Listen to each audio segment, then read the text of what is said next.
Hej! Witaj serdecznie na moim kanale. Dziś jesteśmy znowu w Europie. Kolejny vlog podróżniczy, tym razem z Lizbony. Będą to 2 odcinki. W tym odcinku będę pokazywać samą Lizbonę, a w odcinku za tydzień będę pokazywać Wam sale weselne, gdyż planujemy się właśnie hajtać w tym pięknym miejscu w Portugalii, w Lizbonie. Albo pod Lizboną. Jeszcze zobaczymy, jaką salę wybierzemy. Natomiast ten odcinek będzie stricte poświęcony Lizbonie, jej kolorom, jej smakom i cały ten vibe jest w ogóle przecudowny. Także zapraszam serdecznie na ten odcinek.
Polka w Ameryce.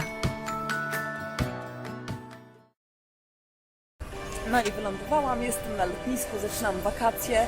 Jako że jestem Europejką, to mogłam przejść bardzo szybko przez kontrolę paszportową i muszę czekać niestety jakieś 2 godziny na mojego faceta, bo przed nim jest jakieś 1000 ludzi.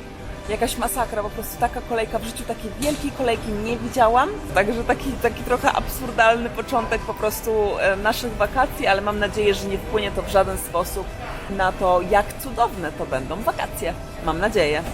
Przyjechaliśmy do miejscowości, która nazywa się Sintra, niedaleko Lizbony i jest przepięknie. Jest górzyście, kolorowo, bardzo czysto. Od razu zauważyłam, że jest bardzo, bardzo czysto tutaj w tych rejonach.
Ratusz Sintry w takiej pięknej okolicy. Co za przepiękne miasteczko. Naprawdę robi olbrzymie wrażenie. Jak będziecie w Lizbonie, koniecznie do Sintry też wpadnijcie na 1 dzień zwiedzania. Oczywiście kolory Ukrainy na fontannie. Ten na górze jest taki zamek i to jeszcze za rządów arabskich tutaj został wybudowany. Kręcą tutaj jakieś filmy. Już tęsknię za domem po prostu, no. Może pójdę na planie, tutaj popracuję w takim razie w Portugalii. Okazuje się, że Sintra w ogóle nie jest miastem, a miasteczkiem, ale są drugim rejonem najbardziej zamieszkanym w całej Portugalii, zaraz po Lizbonie, i mimo wszystko nie chcą stać się miastem. Także taka ciekawostka. A sapię, bo właśnie wspinam się po schodach. Pięknie tutaj. Lokalsi tutaj przychodzą i stąd czystą wodę sobie biorą.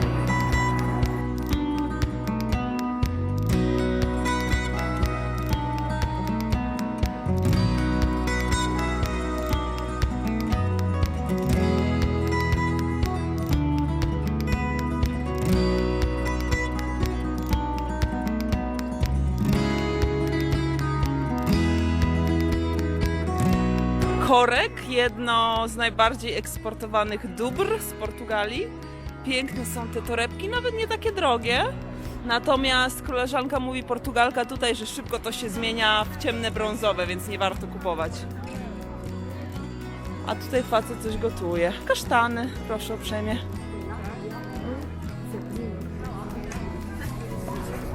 Do you wanna just walk a little longer so you guys can see a couple more things? Sure. You can get one pastry and a coffee for $1. But not here. But this is a tourist.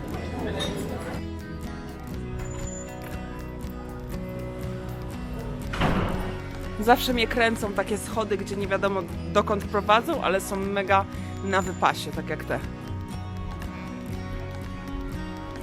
Ja jestem z Wrocławia, także do Bolesławca blisko, to w te wzory wychowywałam się z taką właśnie ceramiką. O, zwłaszcza z taką, to już zupełnie jak ceramika bolesławiecka wygląda. Ale zasuwa!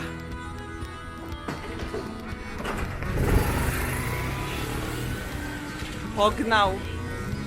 Ale piękny balkonik z taką ala mozaiką.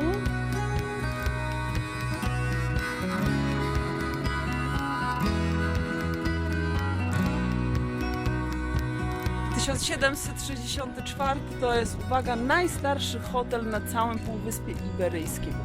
Hotel Lawrence. Zabrałabym was tam do fajnej fontanny, ale kurczę, już mi nogi wychodzą z tyłka, bo jeszcze nie spałam dzisiejszej nocy. Prosto przyszliśmy na zwiedzanie Sintry. Prosto z samolotu praktycznie. Idę do Pipy. Fountain of Life. Yeah, like Fountain of Life. Pipa to fontanna życia. to come with Właśnie pełno tutaj tego typu fontan. Bardzo mi się to podoba. Piękne są te detale. To wszystko jest zrobione z takiej ala glazury, terakoty, takie kafelki trochę. Piękne, coś pięknego. W tego typu właśnie klimatach szukam też miejsca na wesele. Też właśnie mi bardzo na tego typu właśnie ozdobieniach, kafelkach zależało.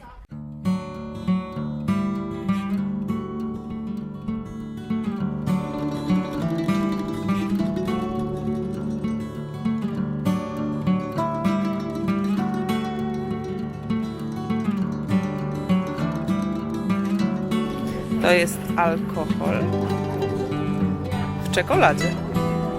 Zdrówko. Cheers! Nawet pocztówki robią z korkami.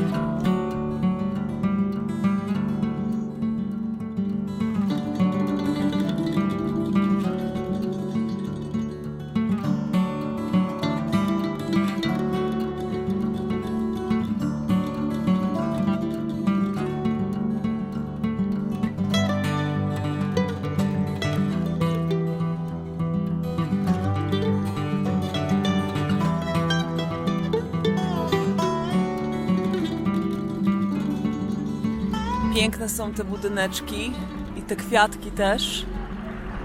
Wiosna, wszystko zaczyna kwitnąć. Przepięknie ludzie tutaj żyją w tym miasteczku. Nie dość, że zielono, to jeszcze kolorowo, pełno roślinności. Pełno małych, fajnych knajpek. Takie budynki właśnie też właśnie w tej ceramice, w tej terakocie też mi się bardzo podobają. Fajnie by było takie miejsce na wesele, cholera, znaleźć. Takie całe w kafelkach. No i znowu drzewo z armii. Idziemy do Palacio de Pena w Sintra. To jest taki piękny ala zameczek i prowadzi do niego taka właśnie magiczna droga z tymi pięknymi drzewami.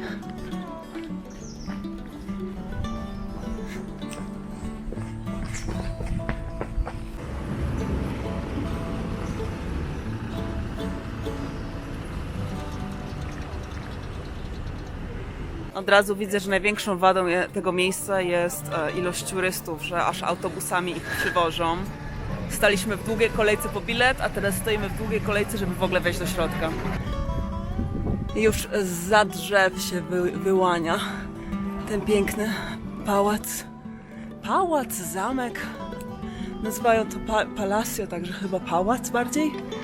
Kolorowy, przez to chciałam tu oczywiście przyjść, bo jak wiecie z mojego Instagrama, uwielbiam kolory i też pokazuję wam Nowy Jork zazwyczaj w każdym kolorze.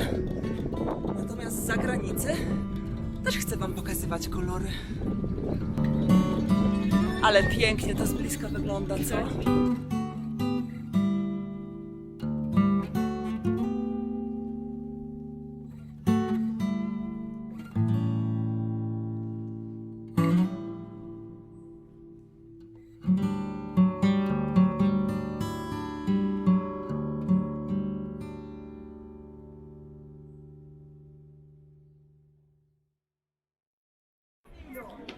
Przepiękne wejście, tylko trzeba stać w bardzo dużej kolejce. Dzisiaj też jest niedziela, także przyjechaliśmy po prostu w taki typowo turystyczne miejsce, w bardzo turystyczny, wolny dzień.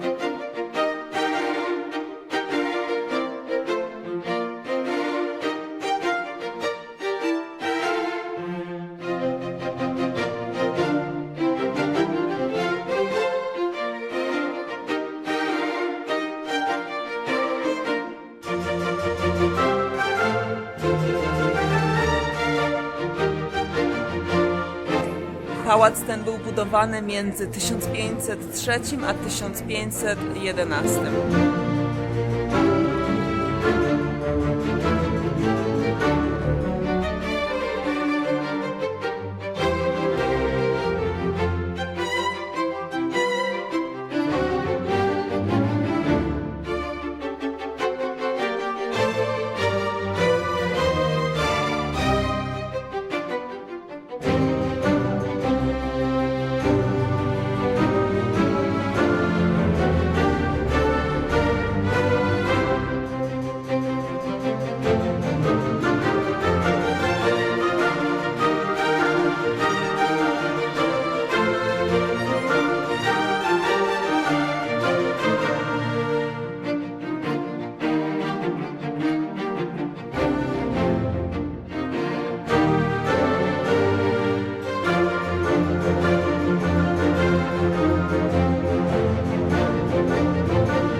Nie wiem, czy słyszycie te krzyki, znaczy na pewno słyszycie.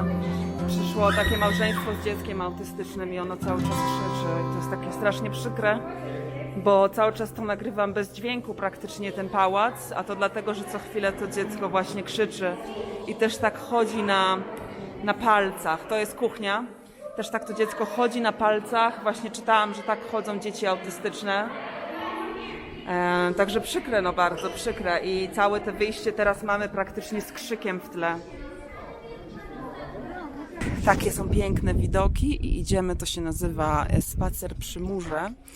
I dosłownie tak mało miejsca jest tutaj, nawet ciężko się z kimś minąć.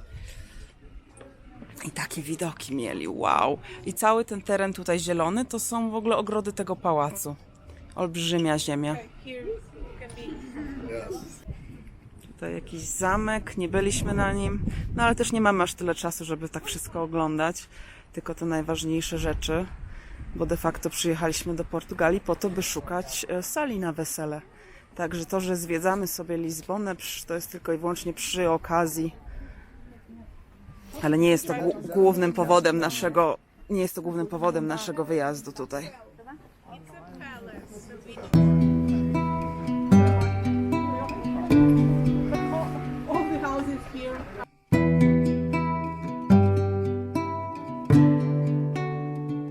Jednym z moich ulubionych sposobów na podróżowanie oprócz roweru jest skuter. Także lecimy dzisiaj na skuterach przez Lizbonę.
Bardzo piękny budyneczek, co prawda zamknięty, ale te mozaiki są wszędzie, strasznie mi się podobają.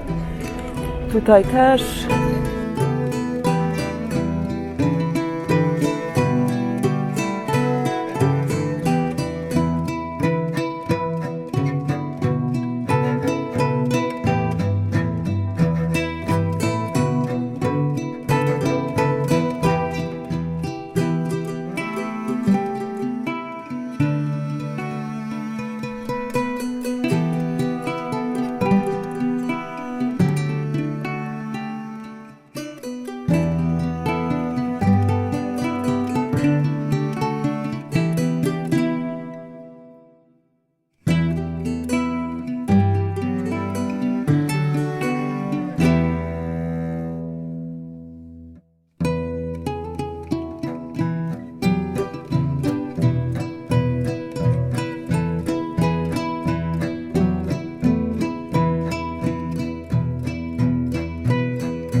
O, lewy.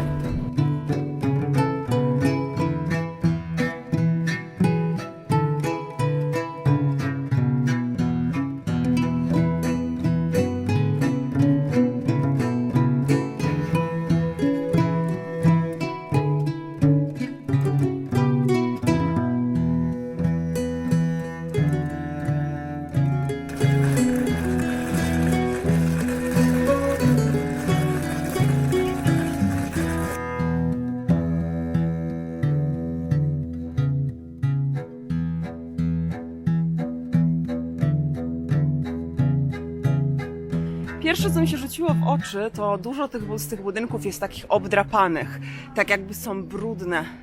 Ten ma fajne akurat kafelki, też dużo jest takich właśnie kafelkowanych budynków, ale zauważyłam, że właśnie bardzo dużo jest takich budynków, które wręcz aż się proszą o odmalowanie. To raz, dwa, bardzo dużo graffiti, jest super czysto, o wiele czyściej niż w Nowym Jorku. Proszę uprzejmie.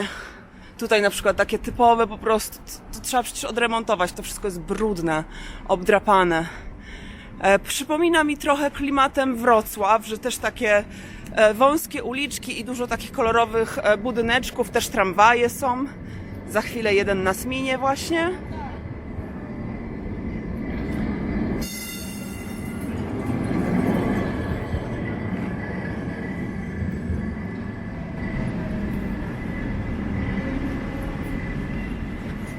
Tutaj właśnie te mozaiki takie, tak randomowo po prostu są. Właśnie to graffiti, o którym mówiłam.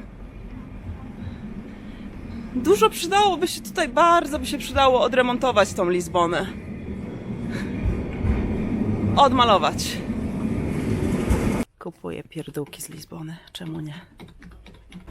Tutaj słynny tramwaj 28, który zabiera bodajże na zamek. Pod górę fajnie jedzie. Rusza aż taki dźwięk metalu, wow. Przepiękne mają pamiątki, uwielbiam kolory. Ta ceramika jest po prostu genialna.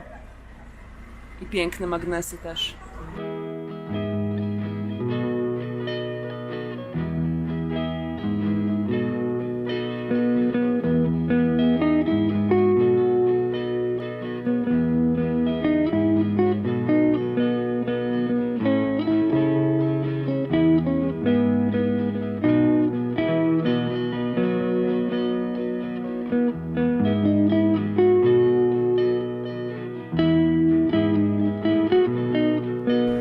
Kolejny budynek, który przydałoby się odremontować. Tak szczerze to co drugi jest taki.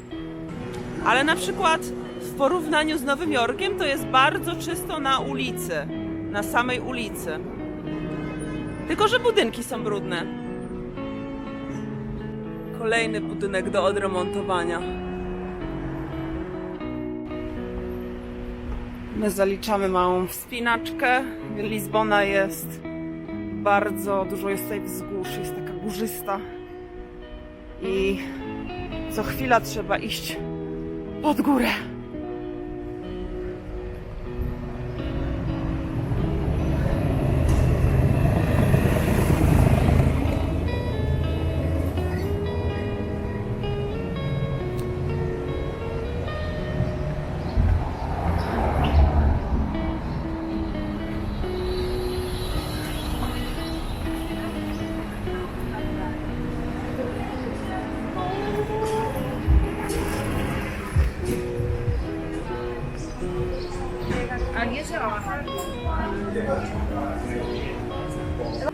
Mnóstwo tuktuchów, bo jesteśmy przy pierwszej atrakcji turystycznej, mianowicie przy katedrze.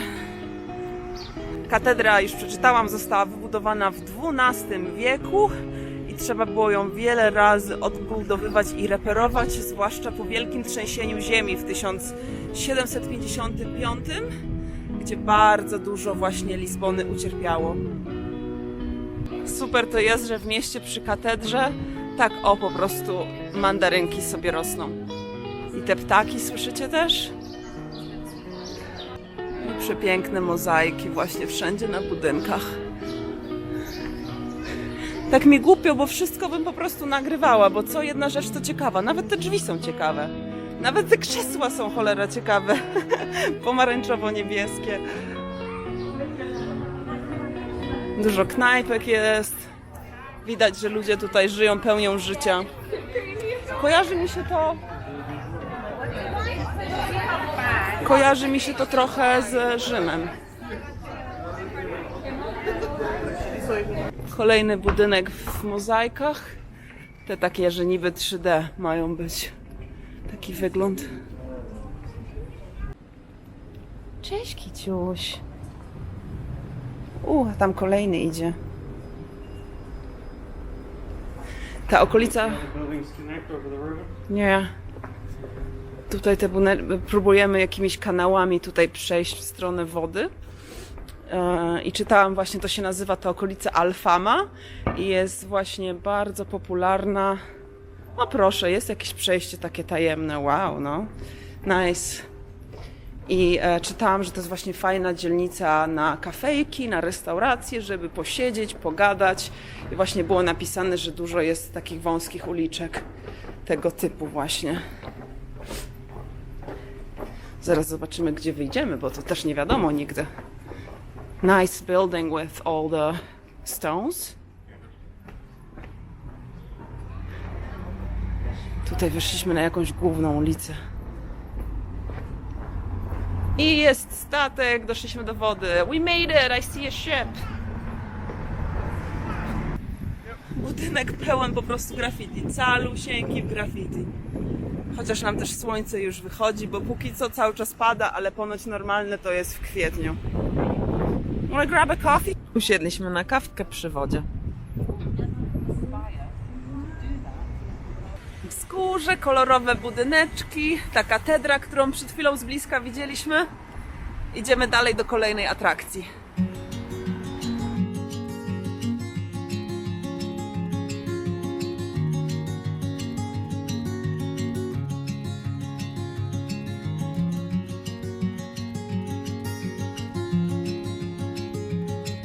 Olbrzymi tutaj jest plac, który nazywa się Commerce Square, a tutaj jedna z najbardziej znanych atrakcji Lizbony, czyli łuk triumfalny, Arco da Rua Augusta, taka nazwa. Został wybudowany w 1875 i ma tutaj między innymi statuły Vasco da Gamy i innych odkrywców, myślicieli wielkich.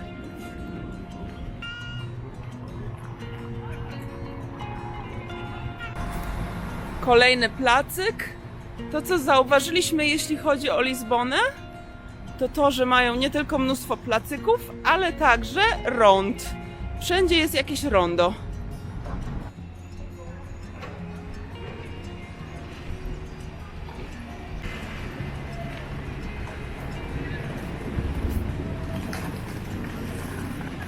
Grupka młodzików jeździ sobie na deskorolkach pod kościołem. Fajne, kulturalne zjawisko.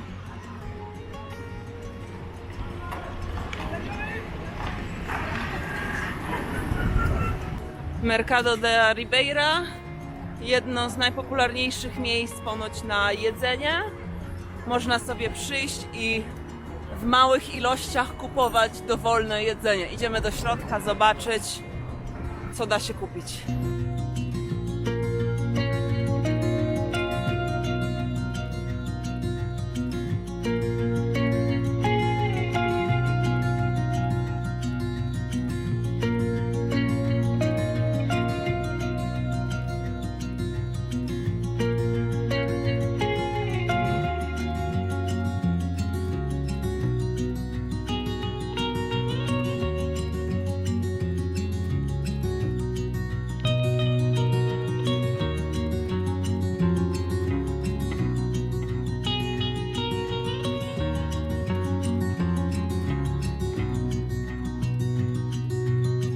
To jest bardzo dobre, znajomi nas poczęstowali wczoraj. Nazywa się Travesseiros. Bardzo dobre, polecam. Jeden z lepszych deserów, jakie jadłam w życiu. Kolacja się chilluje. Jest taki wybór, że tak szczerze to nie wiemy, co wybrać, bo jest po prostu za dużo, ale to jest dobry problem. Pochodząc z komunistycznej Polski, muszę stwierdzić, że to jest dobry problem. Lepiej mieć za duży wybór, niż nie mieć go wcale. Wybór mojego faceta. A dla mnie stek z jajkiem, z prosciutto i z takimi chipsami z ziemniaków. No i oczywiście cola. Wyszliśmy z jedzenia i już jest ciemno. Także idziemy teraz na nocne zwiedzanie Lizbony. Wszędzie pełno knajpek i ludzi. Czekają wręcz przed pubami, żeby kupić sobie alkohol.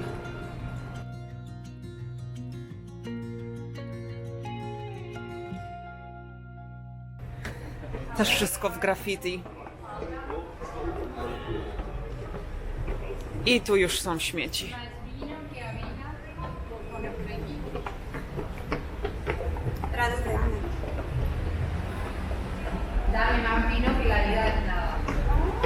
Och, tak po jedzeniu pod górę chodzić, wow. No ale wszystko tu jest górzyste, nie ma wyjścia.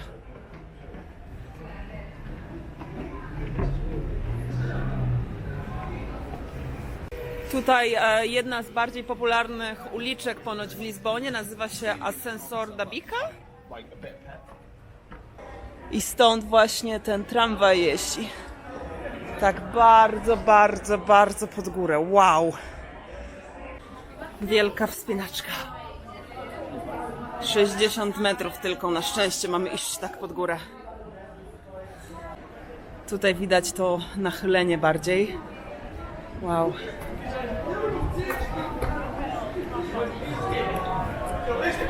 Kolejne wzgórze. Demet, musimy się gdzieś na drinka zatrzymać. Ile można chodzić pod górę bez alkoholu? Mój facet już miał piwko, ja jeszcze nic. Kolejny placyk z dziesiątek, jak nie setek placyków w Lizbonie.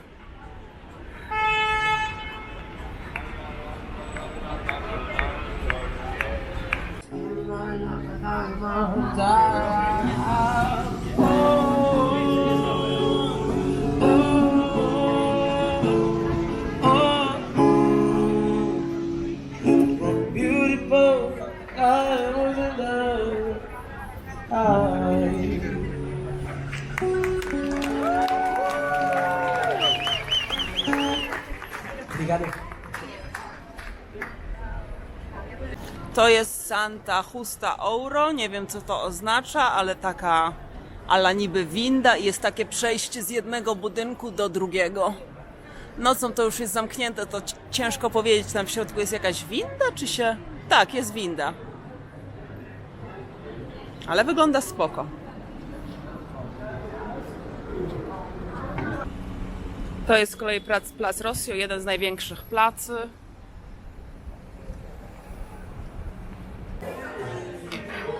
Drineczek wchodzi. To są chyba jakieś opuszczone budyneczki, ale tutaj najlepszy sposób na pokazanie wam tych graffiti, których po prostu jest pełno w całym mieście, wszędzie niestety.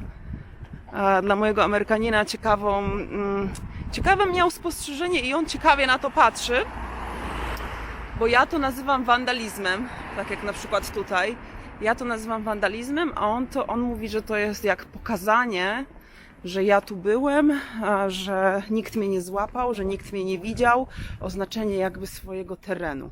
A dla mnie to zwykła po prostu nuda, aczkolwiek też ma sens jakby ta perspektywa mojego faceta na sytuację tego typu właśnie. Wszystkie okna, wszystko zamazane. Całe miasto, słuchajcie, w graffiti. Coś niesamowitego. Nie widziałam czegoś takiego jeszcze. Myślałam, że we Wrocławiu jest pełno graffiti, ale Wrocław naprawdę się chowa w porównaniu z Lizboną. Kolejny tego typu budynek. Dużo jest właśnie opuszczonych budynków, całych w graffiti też zauważyłam, ale też jest sporo remontów. W Nowym Jorku też obecnie mnóstwo remontów. Jedziemy tramwajem po raz pierwszy!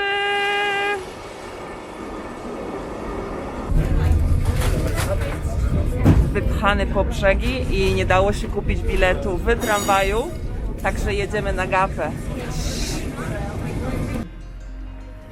Przed nami auto stanęło na awaryjnych i nie rusza. Nie ma chyba faceta, teraz idzie facet do auta. Facet powiedział, że jesteśmy jak sardynki, no ale faktycznie jak sardynki, uciśnięci. Ruszaj. Dobra, jedziemy. Już po wycieczce tramwajem, prawdę mówiąc, było tak ciasno, że nie dało się nic nagrywać. I było kilka takich sytuacji, te dróżki są bardzo, bardzo wąskie i po prostu ludzie jak idą chodnikiem, który ma no niecały metr po prostu szerokości, to aż muszą przy ścianie się chować, żeby mógł tramwaj przejechać, więc nawet starsze babcie po prostu od razu do ściany. To było tak dziwne, żeby to zobaczyć. Natomiast sama trasa miała według Google Maps trwać 10 minut, a trwała jakieś 25. Więc strasznie się po prostu nie dość, że wypociłam, bo taki był ścisk i tak gorąco, to jeszcze nie dało się oddychać. Fajne doświadczenie, żeby przejechać się takim tramwajem, ale prawdę mówiąc nie używałabym tego na co dzień jako środku transportu, ponieważ po prostu był za duży ścisk. Mam nadzieję, że uda nam się skorzystać z metra zamiast z tego tramwaju. Fajne tak na spróbowanie, ale na przemieszczanie się faktyczne z punktu A do punktu B to bardzo słabo. Będziemy z przewodniczką chodzić, która będzie nam pokazywać najważniejsze zabytki tutaj w Lizbonie. Także będzie na pewno ciekawie, to jest jedna z takich darmowych wycieczek. Natomiast się oczywiście płaci tam jakiś napiwek, damy pewnie po 10 euro każdy, to będzie z 20 euro od nas. No to i tak taniej niż taka zorganizowana wycieczka, a fajne to jest i to jest prawie w każdym europejskim mieście, także jak gdzieś podróżujecie, nawet nie do Lizbony, gdziekolwiek jak jedziecie, to poszukajcie sobie takich właśnie free tours. Przewodnik nam powiedział, że tutaj te parasolki to są dwie najstarsze kafejki w ogóle w mieście. A tutaj znowu te kolejny budynek z tymi kafelkami, z mozaikami i mówią, że to jest wpływ arabski, zwłaszcza te motywy kwiatowe, a ktoś z kolei mi napisał na moim Instagramie, że to się nazywa azulejos. Także teraz wiadomo, jak to się nazywa, te kafelki, nie wiedziałam wcześniej. Azulejos. Nawet rozmawiałam ze swoim facetem, rozmawiałam, że pewnego dnia, jak będziemy mieli własny dom, to chcę właśnie tego typu kafelki, na przykład na wejściu, całą ścianę w tych kafelkach. I słuchajcie, zgodził się, powiedział, że zarąbiście, że też mu się taki marzy, także fajnie, że jeździmy po różnych miejscach na świecie razem i razem szukamy rzeczy, które obojgu nam się podobają. To mnie bardzo cieszy i podoba mi się taki właśnie partnerski związek, gdzie razem dochodzi się do kompromisów i do decyzji. Właśnie wspięliśmy się po tym wzgórzu. Tu idziemy na jakiś taki piękny placek. Dużo facet gada. Na szczęście mało historii, a więcej takich praktycznych jakby informacji, jeśli chodzi o samych Portugalczyków, o miasto, skąd się wszystko bierze.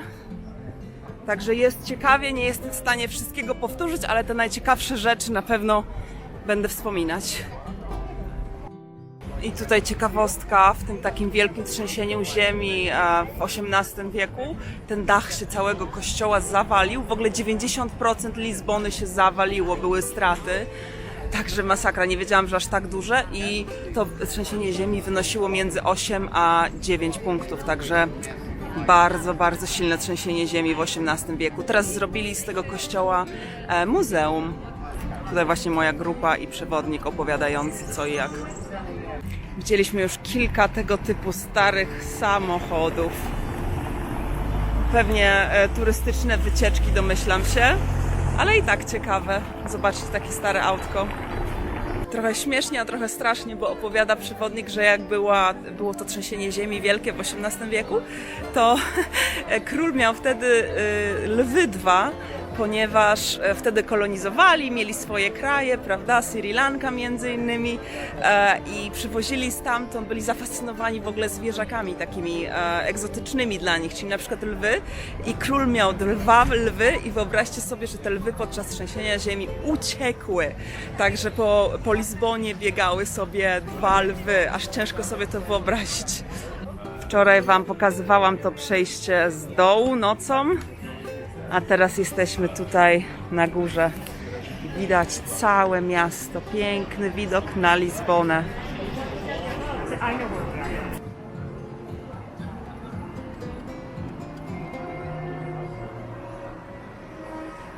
Słynny zamek na wzgórzu i cała Lizbona. przyszliśmy sobie do wegańskiej w sumie knajpki, bo powiem Wam, że to jedzenie tutaj w Portugalii jest strasznie ciężkie. Więc w końcu jakieś wegańskie żarcie, same weźmiemy sobie warzywka. Fajne też stoliki mają.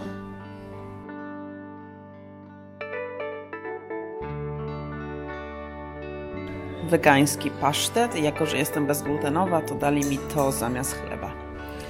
Czyli będę sobie z buraczkami, z marchewką i z ogórkiem jadła wegański pasztet. Pewnie z soi. Dwie super ciekawostki, które powiedział nam teraz przewodnik, to po pierwsze ten taki zamek nazywa się St. George i to jest święty z Wielkiej Brytanii i właśnie Portugalia z Wielką Brytanią są najdłuższym sojuszem wojskowym i zazwyczaj Brytyjczycy pomagali im właśnie w walkach z Hiszpanami. A jeszcze kolejna ciekawostka, że podczas COVID-u w ogóle to, co za rzeka tutaj Tagus nie ma wspólnego z żadną inną rzeką na świecie, jest to, że pływają w niej delfiny. I ponoć właśnie podczas COVID-u najbardziej je było widać, bo wtedy nie płynęły te stateczki, był mniejszy ruch na wodzie i wtedy było widać właśnie te delfiny jakby wróciły tutaj. Taka ciekawostka. A teraz nam przewodnik właśnie opowiadał super ciekawostkę. Mianowicie Portugalczycy są genialni, jeśli chodzi o bułki słodkie i generalnie takie słodycze właśnie jakieś takie wypiekane. I nic nie ma praktycznie z czekoladą. Nic tutaj nie ma czekolady. I on nam wyjaśnił, skąd się wzięły w ogóle te portugalskie słodycze. Mianowicie mnisi używali białek jajek do tworzenia opłatków, po czym żółtka im zostawały, więc stwierdzili, że spróbują, dodadzą do tego cukier.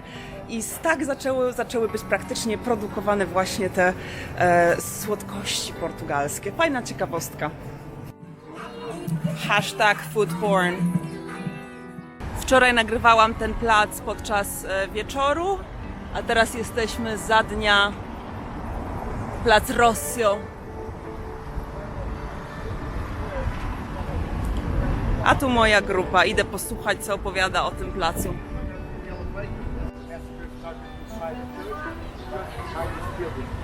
Normal church behind this building. Started there.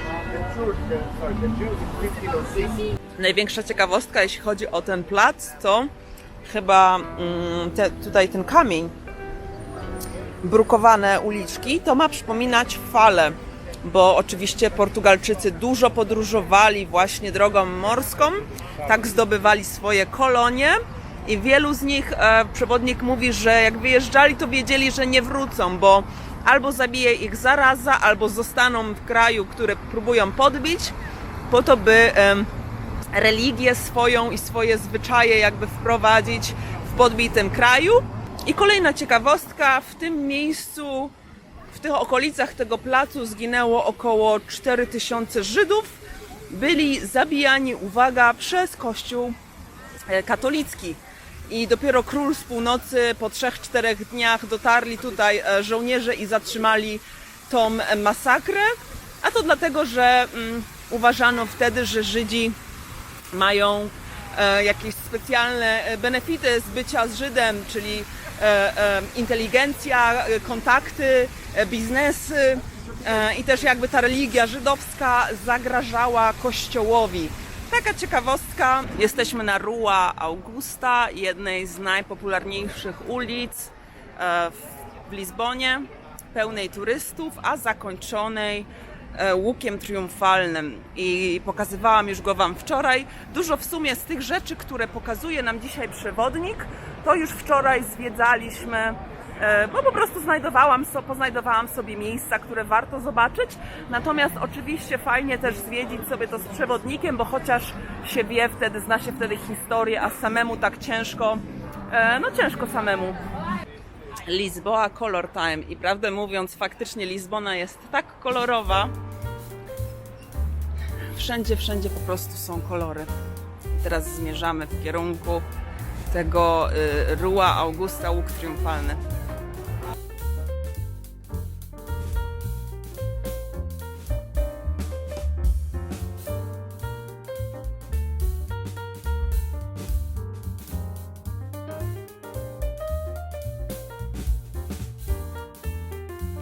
Idziemy znowu jeść do tego Mercado da Ribeira i nawet nie wiedziałam, wczoraj to już było zamknięte wieczorem, ale tutaj sprzedają świeże owoce, warzywa, jakieś różne nasiona.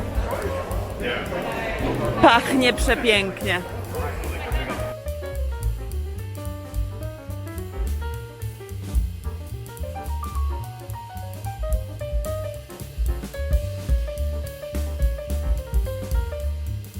Jesteśmy pod statuą Jezusa, przyjechaliśmy specjalnie.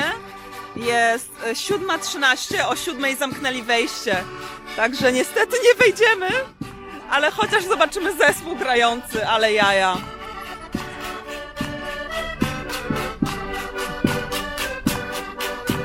A przyjechaliśmy specjalnie Uberem, żeby zobaczyć tą statuę Jezusa, która jest nad miastem, a która jest właśnie repliką tej z Rio de Janeiro. No trudno, chociaż zobaczyłam w miarę z bliska zza płotu. Widok na całą Lizbonę, jesteśmy po drugiej stronie wody. Jest tutaj też plaża. W ogóle śmieszna historia, bo poznaliśmy dwójkę Amerykanów i spędzamy z nimi praktycznie połowę dnia. Już teraz idziemy już do trzeciej knajpy z rzędu, żeby razem coś się napić i coś zjeść. Także fajnie, bo zupełnie niespodziewanie tak się wydarzyło, że po prostu mamy nowych znajomych. Także też fajnie na wakacjach poznawać nowe osoby. Trzeba być otwartym na to. Też się dlatego przydaje na przykład znać języki obce. Nie zamyka się wtedy na inne kultury. No, także tyle z mojej strony na ten temat. Idziemy z nowymi znajomymi teraz na kolejnego drinka. Tam na górze jest ten Jezus i tutaj ten cały most. Jak Golden Gate normalnie w San Francisco. A tu ludzie się chillują z piwkiem na trawce.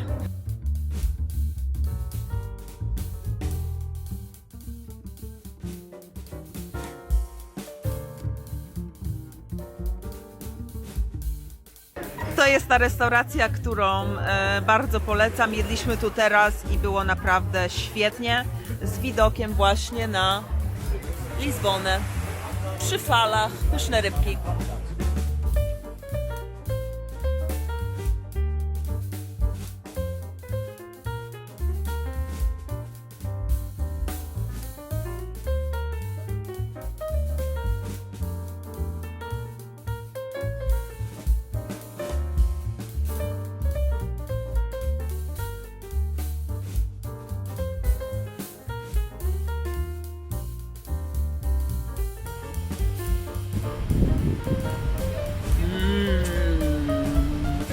Ja z kolei jako bezglutenowa nie mogłam takiej dobrej kanapki sobie zamówić, więc to co mi zostało to w knajpce obok kupiłam sobie taki oto posiłek. Więc on sobie je kanapkę, pijemy kawki, a ja sobie będę jadła tego typu jedzonko. Bez glutenu.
piękne detale.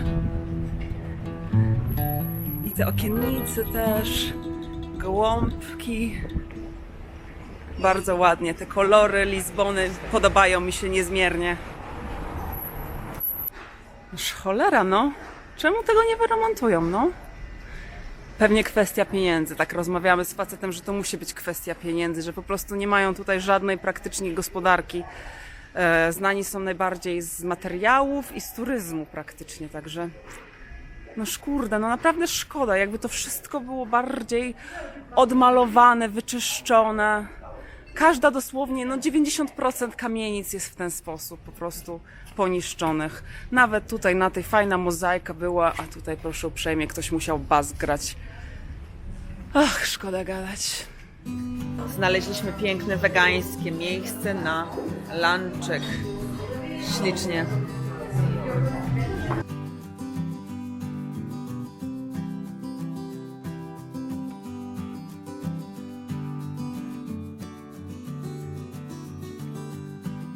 Dziękuję bardzo za spędzenie ze mną czasu w Lizbonie w kolejnym vlogu podróżniczym.